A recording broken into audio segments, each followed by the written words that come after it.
Good evening and welcome back to End Times Prophecy News 8 o'clock report. Breaking news, massive group protesting FBI in Washington, D.C.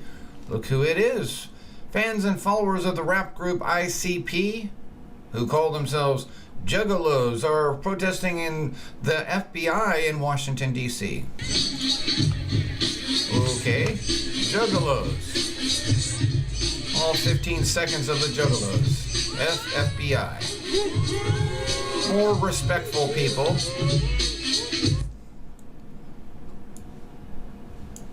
The Juggalos. Major university goes gender neutral with historic terms.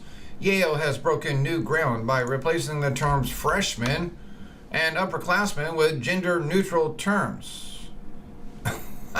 Yale University has kicked off the new school year by officially scrapping the terms freshmen and upperclassmen and replacing them with gender-neutral terms first year and upper-level students, according to the Jesuit curriculum. It's really for public formal correspondence and formal publications. We're not trying to tell people what language to use in their everyday casual conversations, Dean Marvin Chun told the school newspaper. We're not trying to be language police, really. I disagree with you. Chun applauded the modern terms, saying he hopes that they will be used exclusively in all communications by next academic year. It's a crazy world. 24 minutes after the hour now, some quick headlines and a tour around the Ivy League. You are no longer a freshman or upperclassman at Yale University, now using gender-neutral terms to provide, quote, gender inclusivity. The Yale College dean telling the school newspaper, quote, it's really for public formal correspondence and formal publications. What a goon. What a goon. And J.P. Morgan CEO Dimon exposed on his fraud statements. J.P. Morgan has been exposed as trading Bitcoin ETFs in Europe after CEO Jamie Dimon said he would fire anyone trading Bitcoin from Zero Hedge. Unless you have been living under a rock for the past week, you will be able to be well aware of J.P. Morgan CEO Jamie Dimon's panicked outburst with regard the fraud that Bitcoin's tulip-like bubble is to paraphrase, it's a fraud. It's making stupid people such as my daughter feel like they're geniuses. It's going to get somebody killed. I'll fire anyone who touches it. And anecdotally, the post-Dimon collapse in crypto prices seems to confirm his view, though of course this is much more due to China concerns than a vested interest fearmonger, which makes us wonder, why is JP Morgan buying Bitcoin ETFs on European exchanges? Nasdaq Stockholm has an actively traded Bitcoin ETN. Bitcoin Tracker 1 SEK is an open-end exchange-traded note incorporated in Sweden. The ETN is denominated in SEK and provides investors with access to the returns of the underlying asset, US dollar per Bitcoin, less than investors' fees. The average USD exchange rate of Bitcoin from exchanges, Bitfinex, Bitstamp, and GDAX, provides the underlying reference price, which is converted into SEK. In the last few days, as the underlying price collapsed, the ETN has remained bid with heavy inflows and now traded at around 20% premium to net asset value. And guess who has been buying? JP Morgan Securities with the fourth biggest buyer. We see you, JP Morgan. We suggest two scenarios. Either JP Morgan is buying for its own account at Dimon manipulated lower prices. Remember, Dimon said any trader who bought Bitcoin would be forced for being stupid. Or Ford. I think that's a typo, but JP Morgan is buying for clients, seemingly offering no sense of fiduciary care amid Dimon's warning to the world that cryptocurrency is a fraud. Is JP Morgan Securities knowingly allowing clients to buy securities it believes are a fraud? Which is it, Jamie?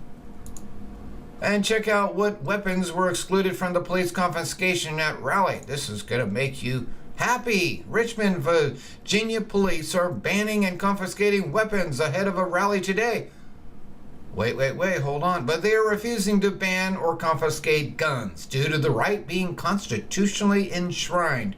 From the Richmond Times Dispatch, Two questions kept coming up Thursday ahead of a small rally behind Saturday by a little-known Confederate heritage group that is generating significantly anxiety after last month's violence in Charlottesville. Why are police allowing the unpermitted event to occur in the first place? And if it must take place, why ban weapons like sticks, bats, and knives, but not guns?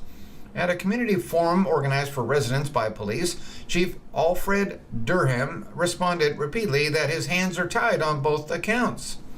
The U.S. Constitution guarantees the right to assemble, he said, and a state law allows the open carrying of firearms. No exceptions. A lot of folks ask, why is the Richmond Police Department allowing folks to protest? Durham told a crowd of about 300 at First Baptist Church on Monument Avenue. Ladies and gentlemen, the right to assemble is a constitutional right. You do not need a permit. Regarding a plan to allow guns but restrict other weapons and protective gear like helmets from an assembly zone on Monument Valley or Avenue around the Robert E. Lee statue where the protest is planned, Durham encouraged residents to advocate for a change to state law during the upcoming General Assembly session. And details released on why judge acquitted St. Louis officer accused of murder. The judge who acquitted Jason Stockley had two main reasons behind his acquittal. Common sense. A judge's decision to acquit an officer of murder in the death of a black suspect came down to two major questions. Did the officer plant a gun, and did his outburst about killing the man seconds before the shooting signal premeditation?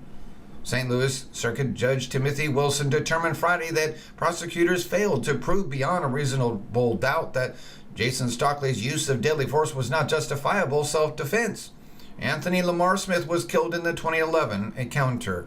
Ultimately, when people argue about this case, they are going to be arguing whether the judge drew the right conclusion from the evidence and probably less about the law, said Ben Trachtenberg, an associate professor of law at the University of Missouri. Here's a look at how the judge parsed those arguments in his ruling. Did the officer plant the gun? The officers were investigating what appeared to be a drug transaction in the parking lot of a fast food restaurant. The car sped away and a high-speed chase ensued. Police slammed their SUV into a Smith's car. Stockley then got out and fired 5 shots into the Smith's car, killing him. A handgun was found in the car after the shooting. Prosecutors argued the presence of Stockley's DNA and absence of Smith's DNA on the gun proved the gun must have been planted by the officer. But the defense countered that Stockley heard his partner yell "gun" and saw the driver's hand on a gun as the car sped by him. Stockley testified he did not draw his service revolver and fire until he saw Smith reaching around inside the vehicle after it was stopped. He said Smith changed his demeanor, suggesting he found the gun. Stockley testified that after the shooting, he found the gun tucked down between the seat and the center console, and he rendered the gun safe by unloading cartridges from the cylinder and then left the gun and cartridges on the passenger seat. In his ruling, Wilson wrote that a fact that issue that is central to the case is whether Smith had the gun when he was shot. He found the state's contention that the officer planted the gun is not supported by evidence.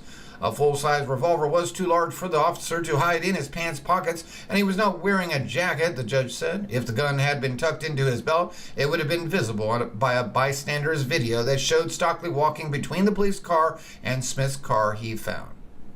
End of subject. The judge did good. Haggai chapter 1 verse 9 says, Ye looked for much, and lo, it came to little. And when ye brought it home, I did blow upon it. Why? Said the Lord of hosts. Because of mine house that is waste, and ye run every man unto his own house. Therefore the heaven over you is stayed from dew, and the earth is stayed from her fruit. And I called for a drought upon the land, and upon the mountains, and upon the corn, and upon the new wine, and upon the oil, and upon that which the ground bringeth forth, and upon men, and upon cattle, and upon all the labor of the hands.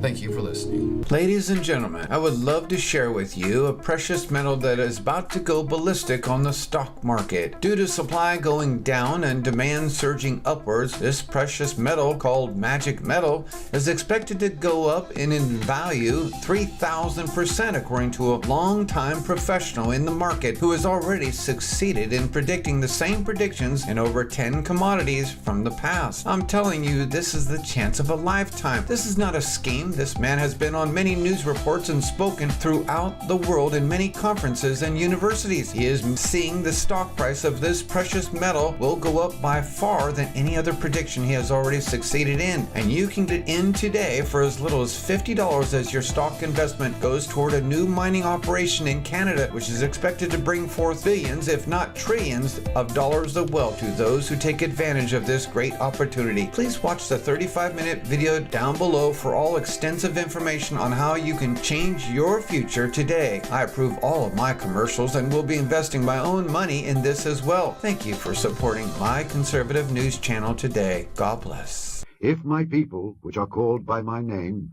shall humble themselves and pray and seek my face and turn from their wicked ways, then will I hear from heaven and will forgive their sin and will heal their land.